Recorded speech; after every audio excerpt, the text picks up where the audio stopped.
Good afternoon, everybody. This is Bill Fife, and this is our first virtual ASCE Met Section Air Transport Group of the new year. We did 7 of them last year, and I've been working on now up to almost 15 sessions for this year, but some of those will drift into next year because it actually takes a little bit of time. But we've got some fantastic sessions. For those of you who know me, to get ready for my committee meeting yesterday, I had 15 Zoom calls, GoToWebinar calls, etc., WebEx, and talked about issues and challenges with the heads of different consulting groups, Port Authority folks, FAA folks, just to get ideas out on the table for us to continuing our professional education program and continuing ed program here at ASCE Met Section. So that's really, really good news. I mean, just as an example, in the last couple of days, I had the president of Intervistas and his senior staff. I had the senior people at Foster and Partners. I had the president of DY Associates and a whole series of other people talking about ideas that we were now going to be looking at for next year. So as sort of putting something on each of you, I would really appreciate it if anybody wants to know more and they just happen to get onto the registration list for this, they can please send me an email. And Eric Metzger, who has helped me on all of this from the ASCE Met Section group, has given me a link that will allow you to get onto the ASCE announcements for us. So if anybody needs to get me, you probably know where I am, but it's w544@aol.com. Drop me a note if you have ideas, you want to get on the mailing list, you want to know more about what our committee is doing. That's all really neat things. The 2 things that I would love to get feedback from any of those who are on that we covered at our committee yesterday are, number 1, if you are working with airlines and have a great person. We lost our airline committee. We lost 3 or 4 of those folks with the craziness of COVID. So if you have an airline person that you'd like to connect me with at w544@aol.com, or a chief of planning at an airport, we're creating a subcommittee of our Met Section Air Transport Group with chiefs of planning. So if you have that, that would be super. The last thing, and it's something the Port Authority is going to be doing sometime in probably the 3rd quarter, they're going to be doing a presentation on alternative delivery strategies. And on our call yesterday, Noah Romanowski of the Port asked members of the committee, can be any of you folks, to drop me a note with what you'd like to hear about in terms of items to be covered in a Port Authority presentation on alternative project delivery. Second, some issues that you've seen that ought to be addressed in a process of alternative project delivery. And third, if you have lessons learned from other public agencies, other projects you've worked on. So if any of those on this want to drop me a note on that, I'm pulling those together and passing them on to the Port Authority. So that's sort of the homework on this. The most important is to thank Corgan for pulling this together, Turner PCL and LAWA for actually working for quite a while and putting together a fantastic lessons learned presentation. Just so you have a sense of how this came about, now over a year ago, I saw an article about LAWA lessons learned, and I said it to a friend, Rick Ryan at Corgan, and I said, hey, you guys are mentioned in the article. It might be neat if you could put together a lessons learned presentation. Wow, they did, and it is dynamite. So that's sort of the history. It's how we do this stuff and have fun doing it. But I want to thank Eric. I want to thank Mike Lorzak, and I want to thank, most importantly, David and the Corgan team for doing a fantastic job on putting this together. I am now going to mute myself so you don't have to hear Bill Fife anymore. I'm going to turn it over to David and let him take it and run with it. Thank you, David, and your gang for putting this together. I appreciate it. Thanks. Thanks. Thanks, Bill, and for giving us the opportunity to present our lessons learned. And good afternoon to everyone, and Happy New Year. We'd like to welcome all of you to the Piloting Project Delivery Success with Innovative Technologies at LAX, where we'll take a look at the technologies of collaboration and quality control and how they were used to successfully deliver the LAX Midfield Satellite Concourse project. As Bill mentioned, my name is David Huor, architectural staff for Corgan, who's the lead architect on this project. I've been on this project since 2015, almost at its inception. I have a little history of airport improvement projects with history at John Wayne and also Long Beach. Terry? So good day, everyone. My name is Terry Brickman. I'm with PCL Construction, and on this particular project, I was the construction quality manager, and was there in mid 2016, about 2 months before we put a shovel into the ground. So happy to present some of our lessons learned. Thanks, Terry. So here we have an aerial overview of the project for those who may not be familiar with LAX. We have the existing Tom Bradley International Terminal there at the top of the screen. Attached to that is the new Gateway Edition, which will provide access to the MSC and international arrivals at Tibet for inbound passengers.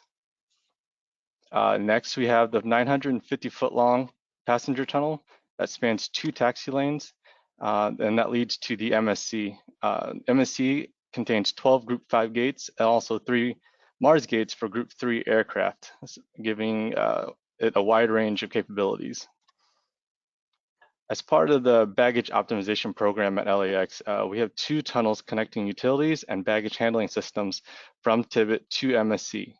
This particular portion on the screen here serves as the transition between the existing legacy BHS system in Tibet to the new individual carrier system, otherwise known as ICS, as part of the MSC project. We're on schedule to be the first ICS system operational with early bag storage in the US.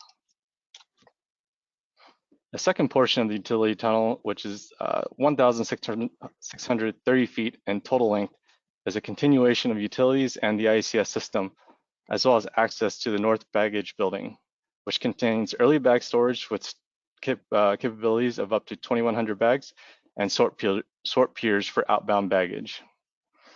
Please take a minute to see the passenger's point of view on the journey from Tibet to MSC, put together by the Corgan Media Lab.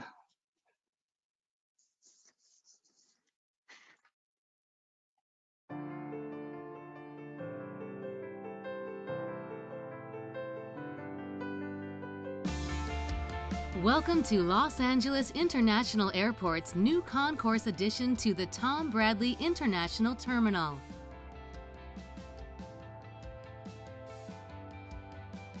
Guests begin their travel experience as they enter the Tom Bradley Terminal on their way to the new concourse facility. Inside the ticketing hall, passengers receive their boarding pass, check their bags, and then proceed to the security checkpoint.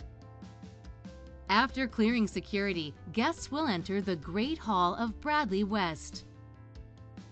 New large wayfinding signs and airport information directs passengers to their gate or to the Gateway Edition, which provides access to the new concourse. En route to the new passenger tunnel, the Gateway offers an open, light-filled hall, access to airline clubs, and provides travel time information to gates. The spacious tunnel corridor filled with ambient lighting allows easy connection to the new concourse with moving walks and mobile carts for passenger assistance. The intuitive path with ample wayfinding signs leads directly from the tunnel corridor to the ground-level landing and busport. The generous circulation allows passengers easy access to the main concourse level. Ascending the escalators, passengers enter the central hall of the concourse with visual connection back to Bradley West and the airfield beyond. This multi-level hall includes a variety of food and drink options, free public Wi-Fi, and many other customer amenities. Airline clubs are conveniently located on the floors above, providing a quiet retreat or engagement to the activities below. Continuing through the central hall, passengers can seek assistance, utilize the latest information technology, shop high-end retail offerings, or check flight information before proceeding to the gate. Gate lounges are located on either side of the central circulation zone, while clear stories above maximize the natural light. The concourse is designed around a neighborhood concept, providing passengers with a variety of seating types, areas to work or relax, and additional concessions, all within eyesight of their departure gate. Convenient flight information displays are also located throughout the concourse.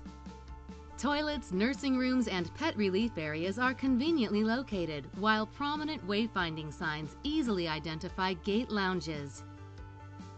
The gate and boarding areas are designed to provide a comfortable waiting area with informational displays, access to gate agents for necessary assistance, and configured with common use terminal equipment to accommodate any airline. International passengers arrive at LAX through the sterile corridors located above the concourse.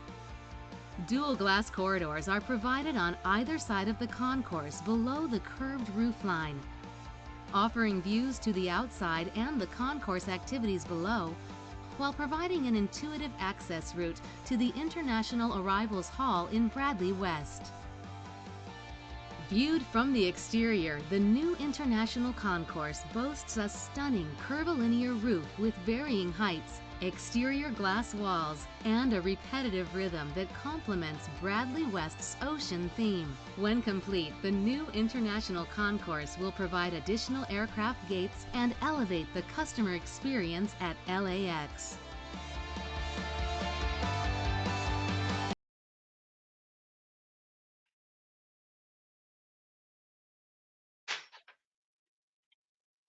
So I hope we're all excited to fly out of the new terminal in the very near future. So you might ask, what brings a project of this magnitude together? There's so many different components, but collaboration and quality control stand out, and both are essential to keep the project running efficiently. Some keys to successful project collaboration include co-location, workshops, stakeholder involvement, and the use of Navisworks and BIM 360 and collaboration for Revit. Co-location involved what was simply dubbed as the Taj Mahal of trailers, where the owner, the contractor, designer, and even some consultants were all housed under one massive trailer.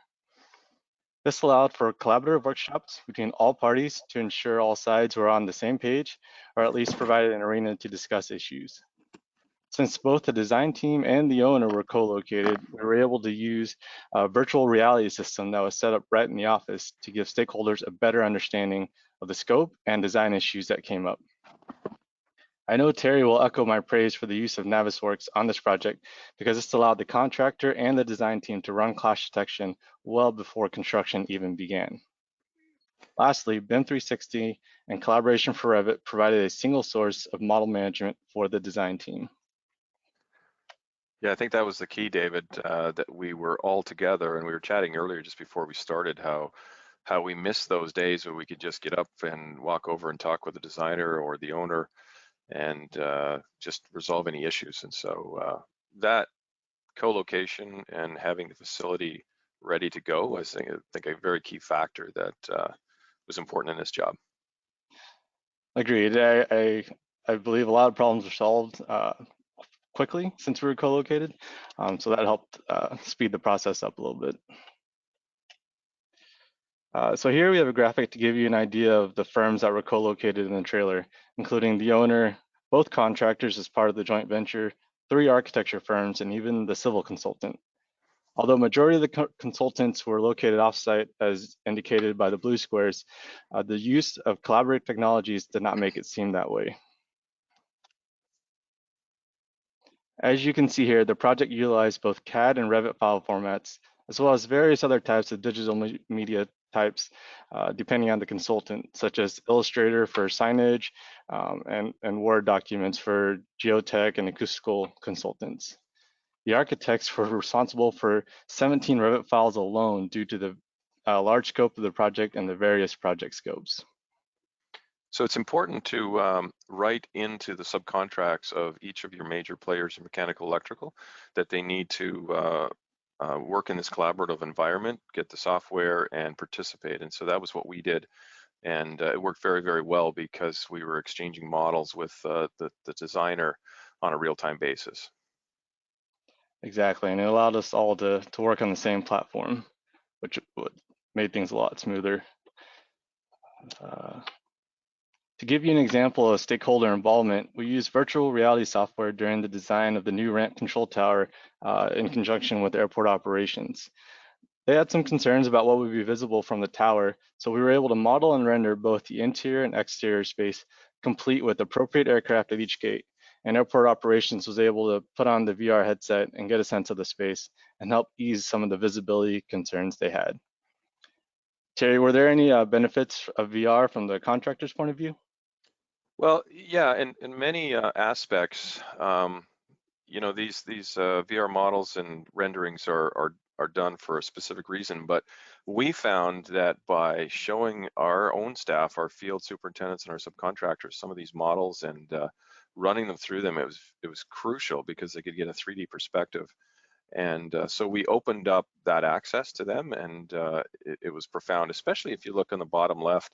You're looking at the main concourse, which is over 1/3 of a mile long, very intricate with design, and there's lots of things going on there. So it was great to just sit and literally have a movie model viewing party to explain to everybody the aesthetics that was required and the quality requirements, to hear it firsthand from the designer, their intent, how they wanted, you know, lines and forms and shadows and things like that was crucial for our team to understand. And so we were using both the models and the renderings to do that kind of on an ongoing basis.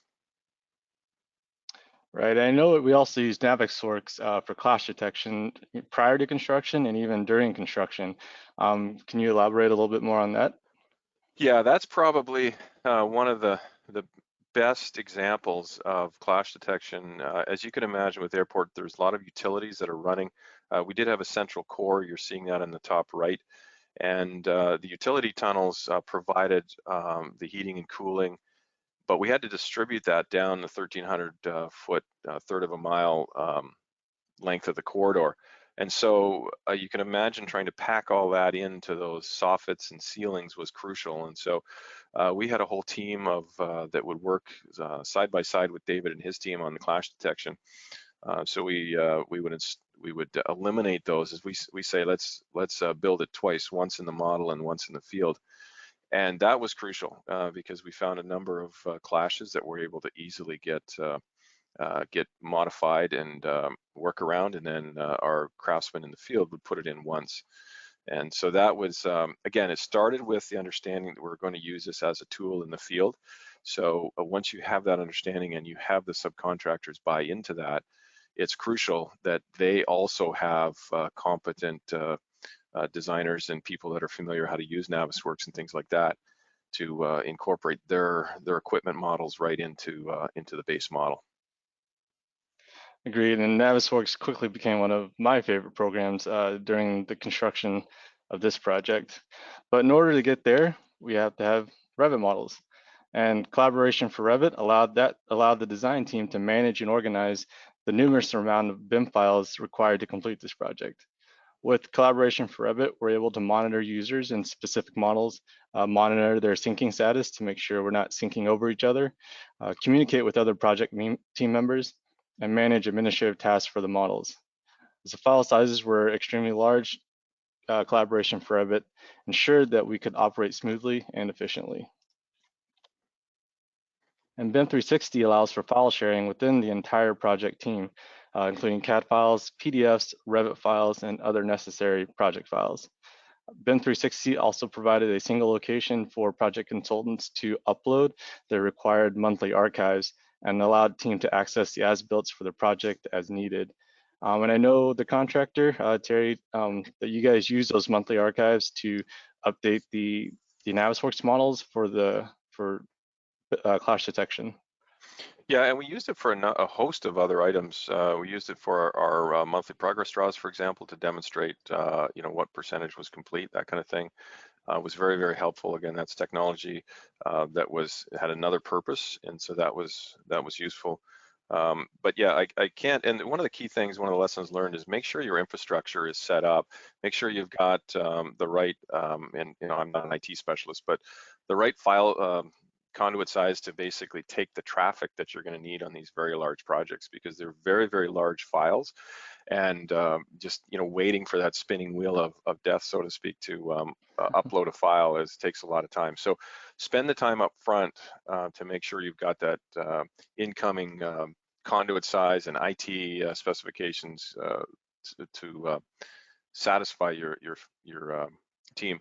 And then we also took it the next step, and I'll get to that in a few minutes, where we used, because Wi-Fi and cell connections at an airport are really a challenge because of all the interference with air traffic control.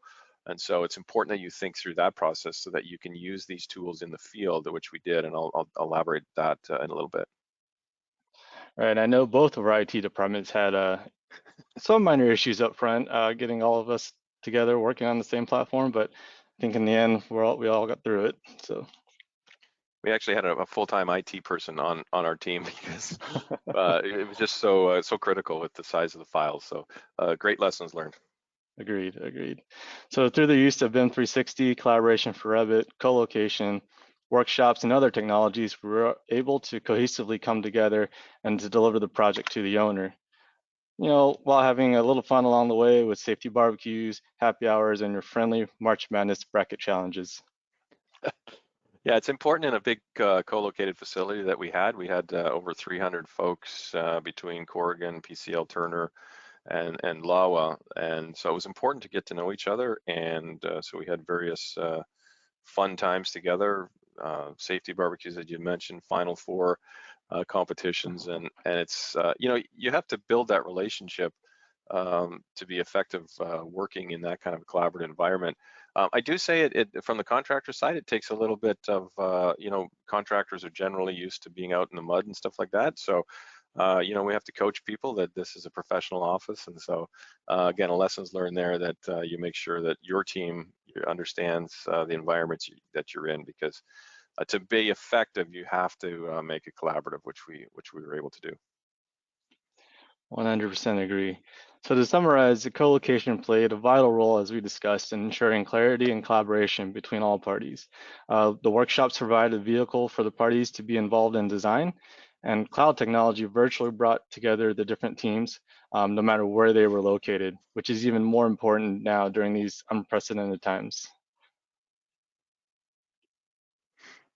Next, we'll go into the tools for successful quality control, both from the design team and the contractor. These tools include the use of smart technology, Bluebeam, Veil tracking, and other software. So for example, Bluebeam sessions were allowed for multiple parties, including the owner, to view and comment on drawing sets during each step of the design process, from 30%, 60%, 90%, and IFC. The sessions were also used internally by the design team during our own QA/QC process before those drawings were ever transmitted to the contractor. Team members were able to view red lines and make changes in real time. Terry, can you discuss a little bit about how Bluebeam was used on the contractor side? Yeah, so we would get the sessions opened up with Corgan as various packages were come out. It was a design build fast track, and so we started construction well before even the structure was completely fully designed. Being a very long, slender building as it was, we broke up the packages, worked very collaboratively with David and his team. And so we agreed on the packages that would come out so that we could get things like long lead time structural steel. We had to procure over 17,000 tons of structural steel, but we didn't have to do all 17,000 in day one. So we carved out a certain chunk of that, released that to the fabricator, and used the Bluebeam sessions back and forth to do shop drawing review and detailed review. And that allowed us to fast track this process. I'm not sure how we would have done it any other way, because we literally had steel going up at one end when David and his team were still working collaboratively with our fabricators on the other end of the terminal. Thanks, Terry. So, think you're going to flip to the next. Yeah. There So you go. one of the key things, you know, from my perspective, I've been with PCL now over 32 years and worked across the country. And when I was asked to take this role as a quality manager on the project, I recognized that this was a massive number of people that had various interests. And so one of the things we wanted to do was display the data in a very user-friendly manner that could give people a snapshot of what was going on.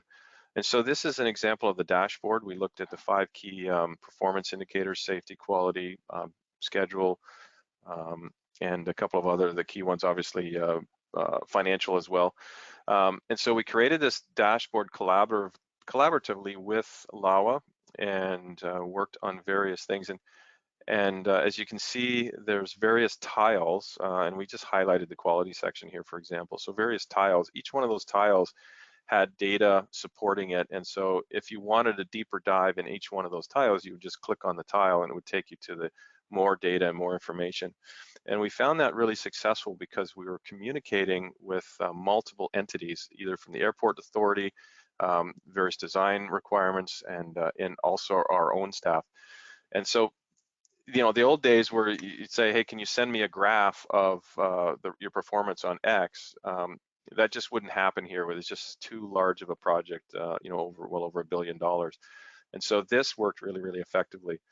If you flip to the next slide, David. So when we open up the design status, for example, David had talked about using Bluebeam to send out drawing packages. And so per the contract, there was various amounts of review and approvals by LAWA and the various entities. And so we wanted to track as a team the number of comments so that we could understand where we had to focus our efforts as a team to solve any issues. And so as each drawing package was issued at each of the milestones, the 30%, 60, and 90%, and then also the issued for construction, we were able to tally electronically the number of open issues and items and comments by area, by section. And so we could focus as a design team and the owner, depending on where we were in the schedule, which areas we had to focus everybody to resolve those issues. And so this was a really important tool. It's great when you send information out, but if you have no way of tracking and measuring and resolving those issues, you quickly lose control. So, and this was all generated electronically with the system. So it started with the Bluebeam session, and we were able to extract the data, the number of comments, and the resolution of those comments, and display it on this Power BI dashboard so that everybody had access to look at it. So again, a very, very useful tool that helped everybody progress the job. So moving from the software side of things into the hardware side of things, the design team was able to utilize a smart camera during construction for various different tasks. But first, a little background on the camera. It's a Matterport Pro 2 camera. It's a 360-degree photogrammetry camera that implements the use of lasers and other optics to virtually document a space. With a single scan, you can automatically create 3D walkthroughs, 4K quality prints, floor plans, point clouds, and other file formats. All this can be used for virtual documentation, field validation, and collaboration. Here you can see an example of what a single scan from the Matterport camera would produce. Similar to real estate, you're able to walk through your 3D documented space and even zoom in on items to better identify them, all within the Matterport web portal. A couple examples of how we use this on the project included coordination punch items and also identification of items for review. So on the left, you can see a color coding system that once a space has been scanned, we're able to go in the web portal and tag different items and assign different color codes to specific consultants, like red for fire protection, orange for structural, and yellow for plumbing, so on and so forth. We were able to then send a link to the consultants where they could review their items and address any comments that came up. We could also use the color-coded tagging feature to create and close out minor issues in the field if the consultant was not local to the job site. However, I should note that this did not replace any in-person visits when it was required or any final punch walks. On the right, you can see an example of this. We identified a crack in the concrete, and in order to provide the structural engineer with the most information, we were able to attach an RFI and other images to that tag for the SUR to review once he received the link. Here you can see an additional scan of the MSC during the early stages of construction.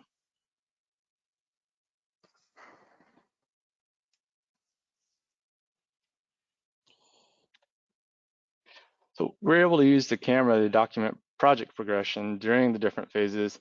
And it's as simple as, scanning along the previous scan points and comparing the scans. For example, you can see the 4-week difference between August 2018 and September 2018, where additional structure was installed in the background and plumbing for the restrooms had begun in the foreground. It was really helpful that our designers knew what was happening out on site, so they could be in tune with our requests for any issues we had to solve. So it was a great tool that David had with his team, that we could pull the camera up and show exactly what the issue was, for example, but also that they understood the speed of construction and where our focus was on some of those issues. The picture you're seeing now is we took the scanning as well and used it from a QC perspective. You're seeing you're standing in the basement there on the left. There's about 25-foot high walls, all concrete placed walls, and so we have very tight ACI tolerance requirements for the contract that LAWA had requested. And so in order to verify that we had built that in accordance with the drawings and locations, we did the same scanning. So we did scanning of the walls, and then we set the offset projection that was allowed by ACI for the tolerance. And I think in this case it was a 1/4 inch or 1/8 inch, I can't remember. And then we scanned it, and then we were able to produce documents that showed where we weren't in tolerance, and we could give those then to the subcontractor, who would then go correct those deficiencies so that the walls were in tolerance. So it was very, very fast. If we tried to do this in the old manner, with a long pole and stick, it would just take forever. So we sent our tech person down there with the scanning device, and within a matter of a day, he was able to produce the files and then produce the documents in a readable form that we could then give to the contractor. So that was important. Obviously, on the right is the latest survey equipment. Again, the key was that from the very beginning, we wanted to be progressive as a team, using all the coordinated BIM models. And it's what a lot of teams do is they use that in the design side, but they fail to take it to the field. And there was a commitment on all our team that we would do that, take it to the field. So most of our major subcontractors had all these devices that would then download the CAD files into the survey equipment, and we'd be able to accurately locate all the various equipment and walls and things like that in the field, and that was invaluable. You're going to have some oopses every once in a while, but again, without this advanced technology in the field, it really helps speed construction and keep things moving, and make sure that what we put in place was the right place. If for whatever reason it wasn't, we could feed the information back and forth to our clash detection folks, and then ultimately to Corgan to work with us on modifying and working the designs to make it work. So really the lesson learned is you have to have a commitment from your contractor to take all this BIM modeling and clash detection into the field. And again, we wrote that into the subcontracts with the major players, that they had to have that equipment, have qualified people running those, and most of the big players do, and it turned out to be a success in the field. Thanks, Terry. And taking it up another notch, we use another form of technology on the project, were smart glasses. Although in their testing phase, they were allowed the user to immerse themselves in augmented construction site. They were able to visualize the data and also provide remote mentorship.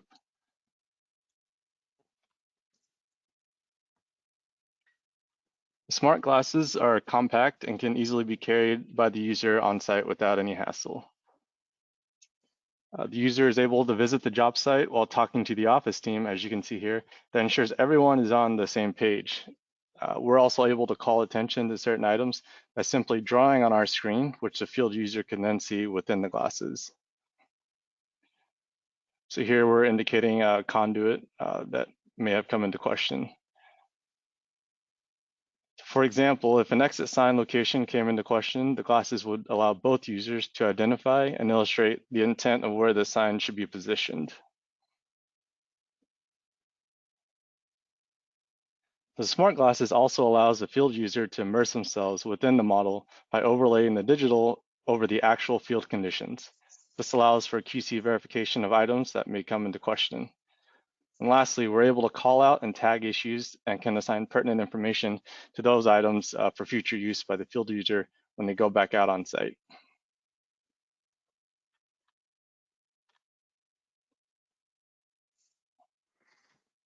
So just a little bit more discussion on the dashboard that that we had developed. As we progressed through the construction, we topped out at a little over 1,100 craft workers on site for the duration of the project. So there's a lot of people on site. It's a big, fast-moving machine, and so it's important to keep the status of various things, especially inspections and where the pinch points are as far as trying to close up any issues. And again, I go back to take a broad perspective of who needs the information and make it readily available. So this was an open dashboard to LAWA. It was to Corgan, ourselves, our subcontractors, to say, here's the status as we know it today. And this would upload every night automatically. We had set it up from the various systems. And so I won't go through all the details here, but we had inspections. We had also the status of issues. And then you can see on the right-hand side, we were starting to turn over sections of the building. So as we had built the building in sequence from north to south, we also started the whole inspection sign-off, because again, a building of this size, you can't just decide one day you're going to do a punch list and be done with it. So we started that very early as well, and we could status those items. And so it was crucial that you had a high-level discussion of where you were in the project. And so then we put some maps in place, and if you flip to the next section, you saw earlier, just go one more. Okay. So you saw earlier the overview of the overall project, and so we had identified those particular areas. The MSC is the very long concourse, the PAX tunnel, and the tunnel on the left and right that go back to Tibet. Those were all separate areas, and we had separate teams working on those, both from Corgan's design side and our contractors as well. And even actually LAWA had identified people. So we purposely broke up all the data so individual teams could look at their specific areas that they wanted to look at. And so as we saw earlier that we had 748 total issues on the job, each of the team members could then go in and with a click of the button to their area, they could look at their specific area that they needed to work on. And so then if you click one more time, for example, then it takes you to NNCs, which are non-conformances.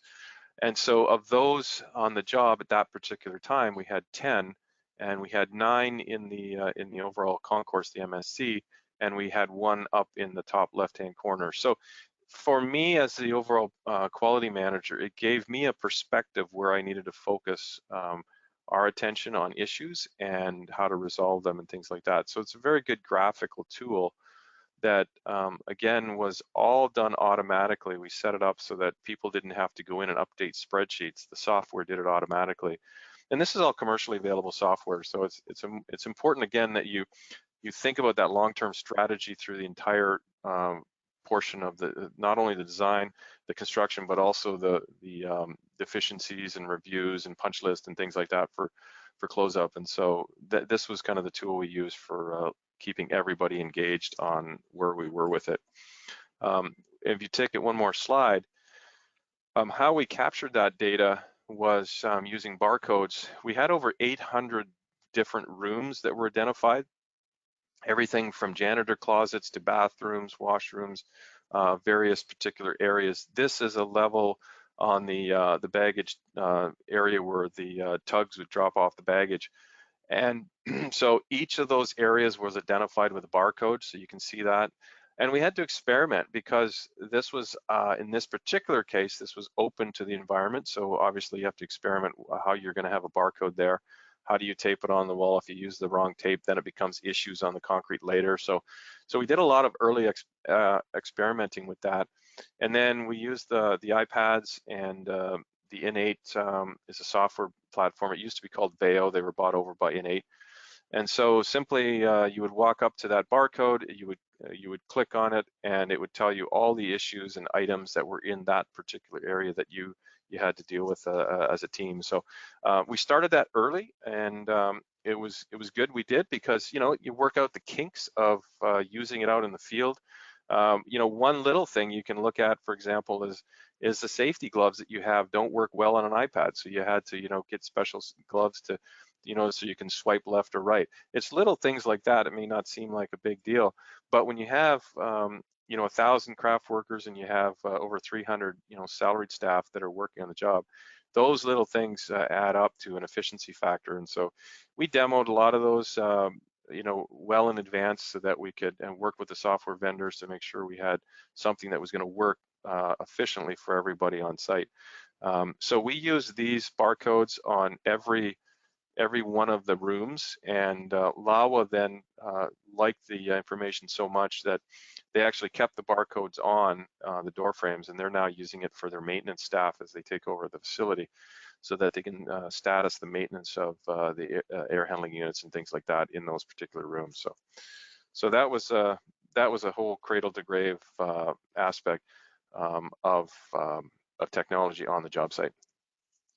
And I'll echo Terry, is that during the recent punch process, it's made everything a lot simpler. All they have to do is just scan the barcode, it pulls up the room.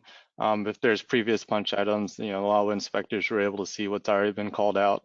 And there's no question about what or where the issue is. We're able to tie pictures to each one of those items. So I think it's allowed for the punch process to work a lot smoother.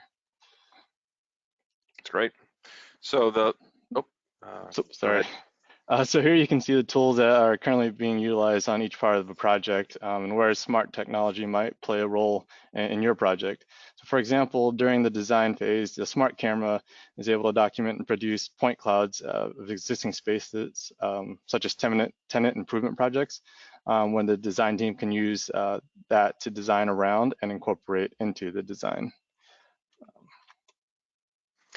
I think it's important too to have an open mind to technology, because a lot of times David and his staff would say, "Hey, what do you think of this?" Right? And we would demo some technology and try it out. And so I think it was a mentality that we had on the team, that we wanted to be progressive. We wanted to try to move the ball forward in the whole design and construction aspect to make things more efficient in the field. The ultimate goal was let's not do it just to make it look fun and glitzy, and let's just put a bunch of dashboards up to make it look good. We actually wanted to use it. That was my fundamental point from our perspective of anything we did, we wanted it to be useful and efficient for the team members, and that's really important. So it's important to have team members that think that way. So we often had some ideas, and we had some technology that we tried and didn't work, wasn't ready yet for the marketplace, but that's okay.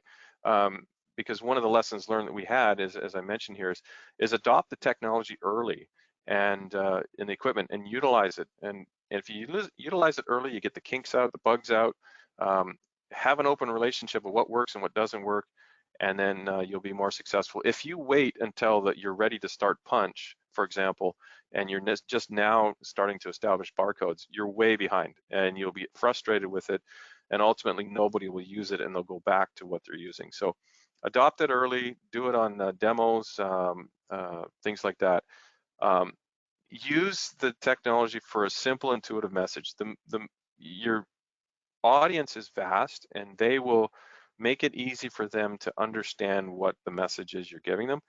If they have to do a series of clicks to get to something of the information, you've lost them. So the way we set it up with the dashboard, the tiles, that the high level information was visible, you clicked it once, you would get to another level, click it again if you wanted more detail, and that worked really, really well. And again, the last item is automatic statusing is crucial. Every one of our team members, is very busy. The field engineers, project engineers, things like that. They already have a full scope of work, and so the technology that we use has to work seamlessly and integrate with all your systems. The minute people are starting to do Excel spreadsheets and having to import and export and do all that kind of stuff, what usually happens, it works for the first few months, and then once people get busy, it dies off.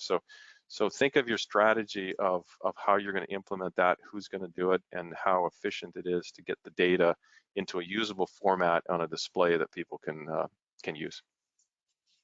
Right, and Terry, you mentioned about technology that didn't work, and I'll be honest, the smart glasses didn't end up working for us, but I'm really excited for the future of where the augmented reality is going to play a role in construction.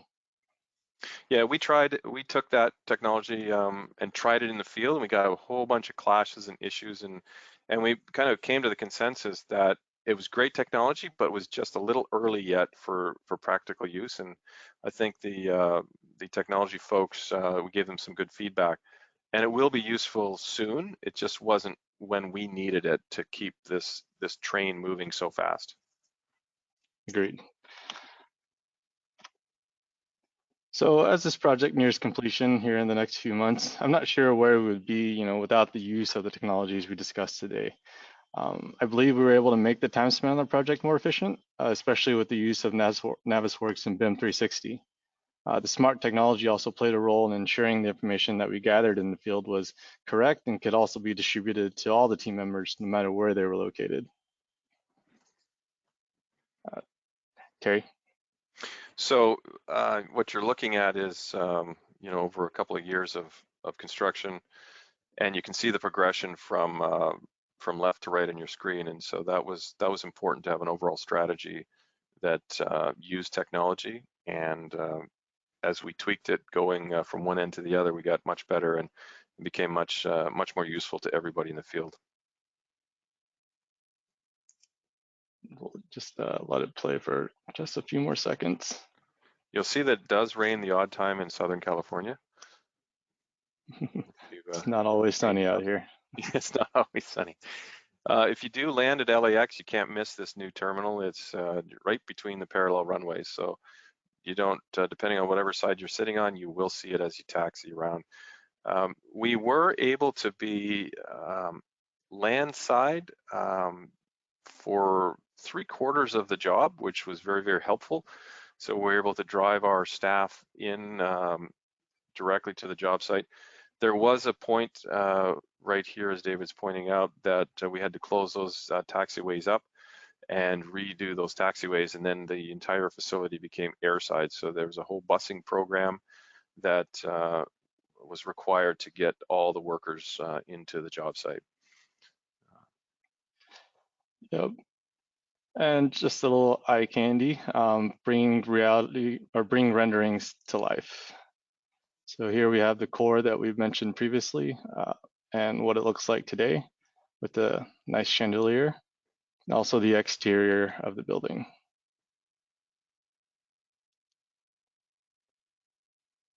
So I just want to say thank you all for your time, for joining us today. If there's any questions, I think those are in the chat below. Thank you very much, gentlemen. Yeah. Fantastic, just fantastic. Yep. Thank you, David, and thank you. It was a great presentation. A lot of interesting lessons learned there. So I'm going to take it over at this point. The way we normally do this is that we have some quiz questions, which I know this is everybody's favorite part of the meeting, where we get to test your knowledge to make sure you qualify for the PDHs. So we'll start with that, and then we have some questions that were posted by some of the attendees. So I will launch the poll now, starting with the first question. Here we go.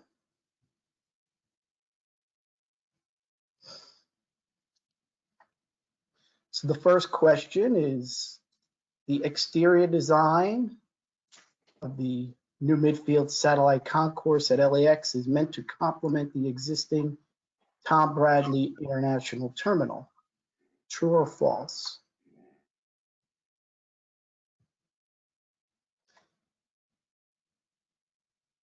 All right. All right, going to give everybody about 20 seconds, 25 seconds. So the answer to that one is true. Very good. We got 90%, 96% on the correct answers. So that's good to see everybody's paying attention. Good. Question 2. The MSC is not capable of servicing Group 6 aircraft. True or false?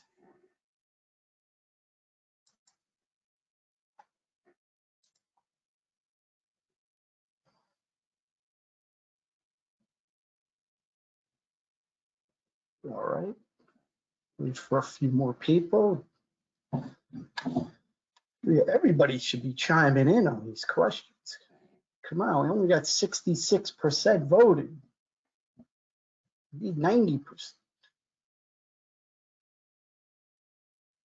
Oh boy, this one was tricky. All right, the correct answer was false, and only 68% of the people got that right. So, all right. Let's try the next one. Next, the interior theme of the MSC Concourse is based on the multiple neighborhoods of Los Angeles. True or false?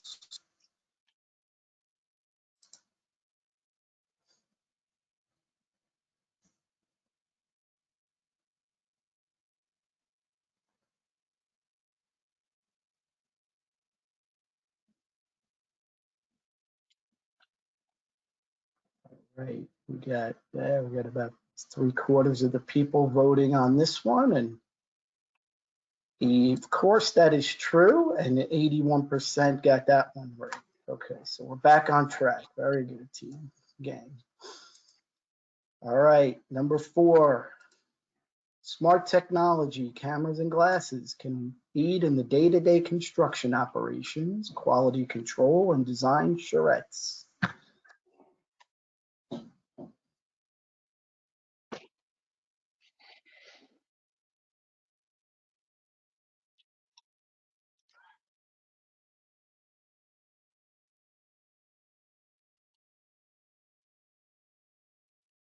All righty. Oh, very good, very good. 99% got that one. And of course, that is true. Number 5. The collaborative efforts by the design team, contractor, and LAWA included which of the following? BIM 360, workshops, 3D modeling, Bluebeam review, and all of the above.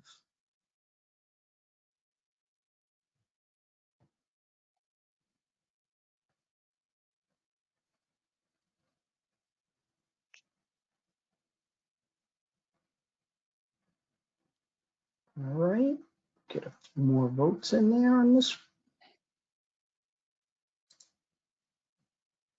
Okay. Ooh, I did not. Eric will have to help me on that one. We did not get the percentage, but for each, but the answer is 100%, all of the above. So, all right, and last but not least, the MSC project under 50 Revit models and under 100 CAD files. True or false?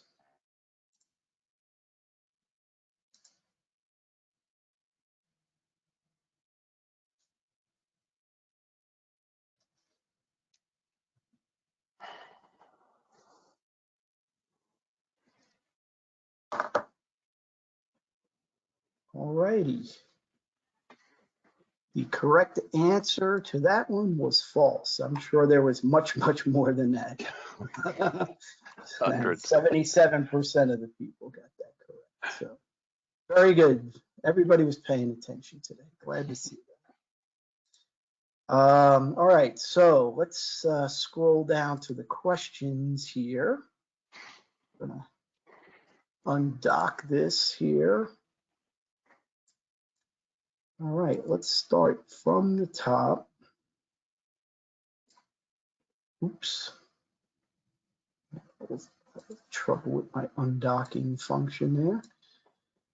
First question, okay, so there was a question and then followed up by my previous question was answered, but a follow-up question, Power DI dashboard, did you have the regular Bluebeam software license or need something beyond that?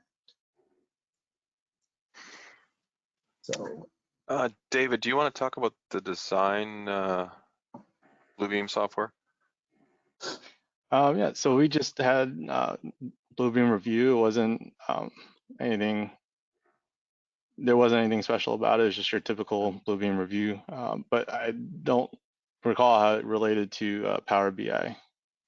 Yeah, so the Power BI, which is a Microsoft product, is what it looks for is the open platform for access to the data files. And so that's the key, is you any of the software that you use, you have to be able to extract those data files, and that's what we had set up. So Bluebeam does that. The various other, our safety program, which was run through the PCL safety program, extracted those files in Excel.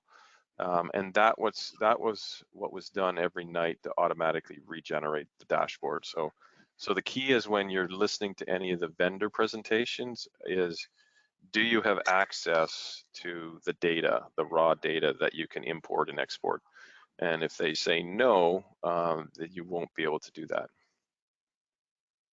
Now, okay. the interesting thing, again, because we're working for a big public entity, LAWA, which it was, we had to go through, because we had some financials on there as well. So we looked at the 5 key indicators, one of them being financial performance. And so you have to also look at the security, because we were accessing LAWA's secure network to receive some of that data. And so you have to really think through that to make sure.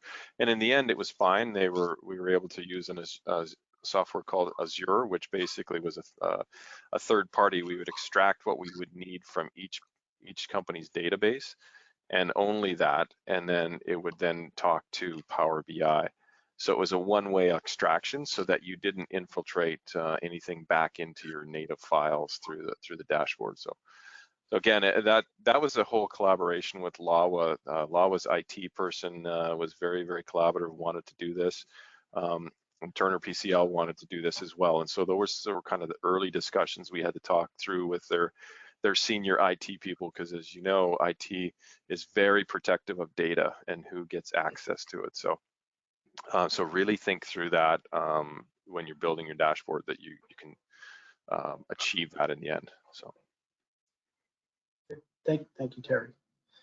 Okay, the next question is, was the collaboration and technology used driven by the DB team, or was it a requirement from LAWA?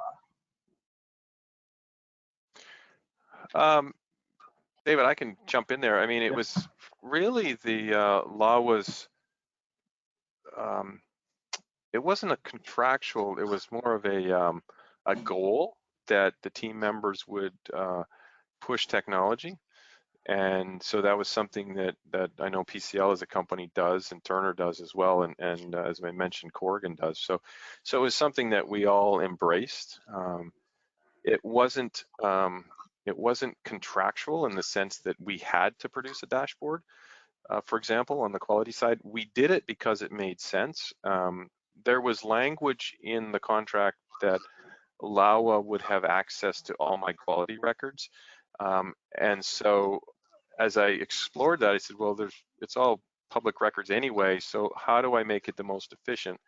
And the dashboard concept came up that we'd been experimenting with as a company. And so it was really just, it was a collaborative effort Since then, on this current project that I'm on, which is the Conrack facility for LAX, it has migrated into their contract documents. So they did in fact put in the proposal request that we use the dashboard, and that was driven off of the success of what they saw down at the MSC project.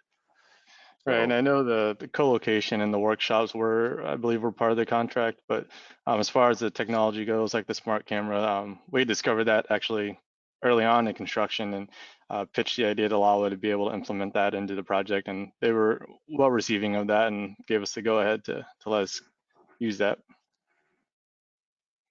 yeah, and that really comes down to an attitude, and that was really that pervasive attitude of the Corgan staff were very open to ideas and vice versa, and so we would bounce ideas off each other. So, I mean, that's really how you get progression in the industry is really challenging that. But our challenge was weighing that versus we had this huge machine we had to run, so we had to vet it very well to make sure that it would work. Otherwise, we'd have 1,000 craft workers out there with nothing to do for the day. So. Right. So you need to balance that. Now, another question we got along the technology line.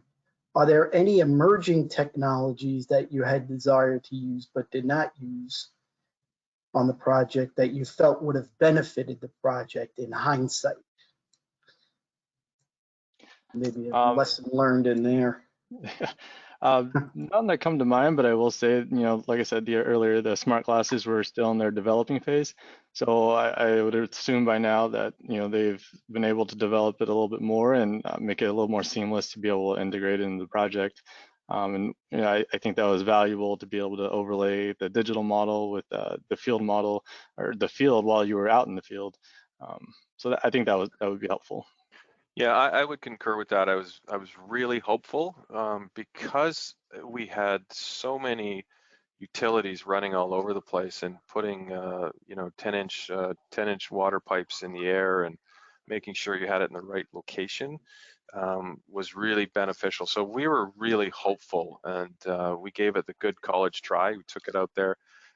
But it was just the technology just wasn't ready then. It probably is now, and I would absolutely use it on future projects, because it's the worst thing you can do on a construction site is take something down because you have it in the wrong spot. Nobody wants that, and it just causes all sorts of issues and delays and things like that. So let's put it up once right, and we've got the technology with the what we're doing now here on the Conrack job is taking that the BIM to the field even more, and it's really fantastic how in just a matter of a year it changes and it really comes down to the tolerance levels, right? The accuracy levels. How accurate can you be? Can you be within 1/8 of an inch? And that's really what the contractors need. So so it's advancing very, very rapidly. I have a question, Terry. You talked about that you put out some percentage there of the work was done, capturing the site as a landside site, and then you had to move out onto the air side. So did you have to bump out the AOA fence and capture an area? And could you just elaborate on some of the ramp work and or taxi lane work that you were doing there? Sure. So the two tunnels that you saw that crossed over to the Tibbet, so those were cut and cover in halves, and so we had to work very closely with airport operations to keep taxiway Tango open or Sierra open. We had to keep one taxiway open at all times, and so we built those tunnels in halves. So if you go to there, so we built the tunnel from the terminal towards Tibbet in halves in an open cut and cover, and so that was and so all the taxiway was on the north side, and so that was important. And then we would flip over and flip the taxiway, and so those were major milestones that we had to work as a team. But then the terminal itself, That was, again, about 65–70% of that terminal was able to build. I don't know if you can see, yeah, you can't see it right now because there was an underpass under the, I think it was the Romeo taxiway down on the bottom, that there was an underpass there that has now been since filled in. And so LAWA knew that this, to long-term planning, there was going to be something here. And so thankfully they left that access point in, because that was crucial. Because we had, as I mentioned, over 1,000 craft workers on site. That turns into 500 cars parking and 500 people coming onto the site. So that was important to progress the job as far as we could landside. Everybody on site had to wear a LAWA security badge. So at any given time, if anybody was stopped by security, they were supposed to be there. But it was a little bit more like a normal job. Then once we filled in that access area, everybody was bused from on the far left-hand side of the screen. We set up a complete busing program with a number of buses starting at 4 a.m. in the morning to get the early crews and going traveling through the different areas. So that was always understood in the contract and the schedule, and so we had allowed for that. And the AOA fencing that you could see there was constantly being moved, and it was important that all of those moves were coordinated very closely with the tower and airport operations, and so that we were in sync. And so those dates were crucial so that we could keep inbound aircraft on schedule. The other thing that you had to think about was, again, I mentioned the 17,000 tons of steel. Well, there was a lot, because we're in an earthquake 4 zone here. There's a tremendous amount of welding that occurred, and so there was a tremendous amount of effort put on with our protection of any of the arcing that would come from the welding, so that inbound aircraft pilots wouldn't have to divert. So we were fortunate to work very collaboratively with the tower and their staff to keep the airside operational and to keep us operational as much as we could. Everything associated with Tibet on the left-hand side of the screen was all airside. And so we knew that from day one. We wrote that into everybody's contracts and made everybody understand that there's a certain amount of time on every day that just you had to physically travel onto the airfield and get back and forth to the job site. So the logistics planning in this is a whole nother discussion. It was very fascinating how we worked together on it. And that was all relayed with our design team, with the Corgan team, so they would issue packages relative to our sequencing of the schedule, so that we could get those packages to work underway. Great. Thanks, Terry. Couple of more before we wind it up. What was the process for elevating and resolving disputes? You want to talk on the design side, David? I'll let you take that one, Terry. So, yeah, great question. And with any billion-dollar project, you're going to have disputes. There was an escalation tree that was set up early on. We did have partnering sessions that we had on these large jobs, and we talked about what would we do if we had issues that needed to be escalated. Because again, if you think about the co-location, it's very important, because you're having to walk into that same trailer the next day and sit right next to the person that you maybe had an issue with the other day. So you couldn't have these things escalate, and so we had an escalation tree that we wanted to preserve the project managers, the project engineers, the superintendents. We wanted to preserve that working relationship, and that is hard work. I won't, it's important that you understand that as a management team, that if people are having trouble with other people, it's the old HR issues, you have to solve those, and because it requires a really good working relationship. And so part of my role was to oversee that. I had a staff of 23 quality inspectors, and LAWA had a number of staff, and so we constantly had to work on maneuvering the chess players around, because certain people got along with other people, and it's really important on these big jobs to really have your finger on the pulse on that. Otherwise, it can get out of hand in a hurry.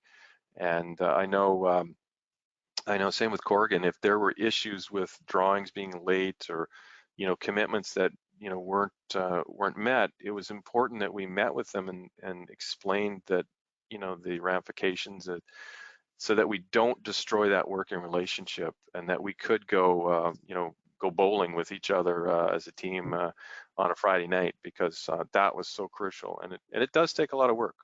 And so then you escalate those to the various folks in the organization that can deal with that, and you resolve it. Great points, great points. And last but not least, Bill, we have our standard question of, will the presentation be available to share?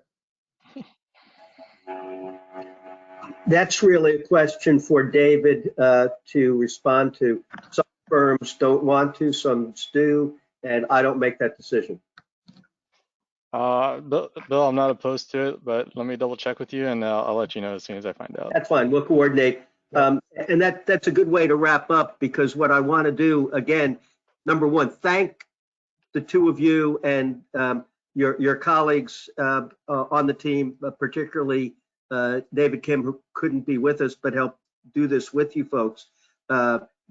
Something like this doesn't happen without a great team effort, and it's just an extension of what happened with the entire team in making this project so successful. As a number of you know, I've done almost 200 peer reviews over the last almost 30 years. And as part of every one, there's 8 or 10 or 20 lessons learned. And I have to admit, this is the best lessons learned presentation I have seen. So your hard work was evidenced to me. I particularly enjoyed it because I thought it was really neat 40 and 50 years ago when we were using things like Polaroid cameras, things, and you've gone a long way from the Polaroid cameras that people were using, and we didn't have smart glasses. We just had to remember that we bring our glasses to read the fine print. So very impressive effort. As a reminder to all the attendees, drop me an email if you'd like to know more about what we're doing. I want input from folks on different areas, but drop me an email. Let's connect on email or by phone. I won't take any more of your time, but this is a fantastic presentation. Thanks to Rick Ryan and the entire Corgan team, who thought it was a good idea and asked David and Terry to do this. So it's really only by having wonderful folks like that, like Mike and Eric, who kept me honest on the technology that things like this work. So thank you all. Have a safe, because we still have to make sure we're doing that. Just many of you know, my wife Pat is doing well. For those of you who don't know, she was diagnosed with AML leukemia now almost 2 years ago. She had a stem cell transplant. On Valentine's Day, we're going to be celebrating her 18-month anniversary of her stem cell transplant. And we've been getting nice bottles of wine from committee members. So she's now doing wine pairing every night for us to have so we have a special dinner and a special bottle of wine for her 18-month anniversary with her new stem cells from her sister. So thank you all. Thank you, Mike. And more importantly to the team. We couldn't have done it without all the hard work. So thank you again, and hope to see you in a couple of weeks whenever we have our next session scheduled. Thanks, and be safe. Bye-bye. Thanks, Bill. So long, everybody. Thanks, guys. Great job. Thanks, Rick, too, for setting it up.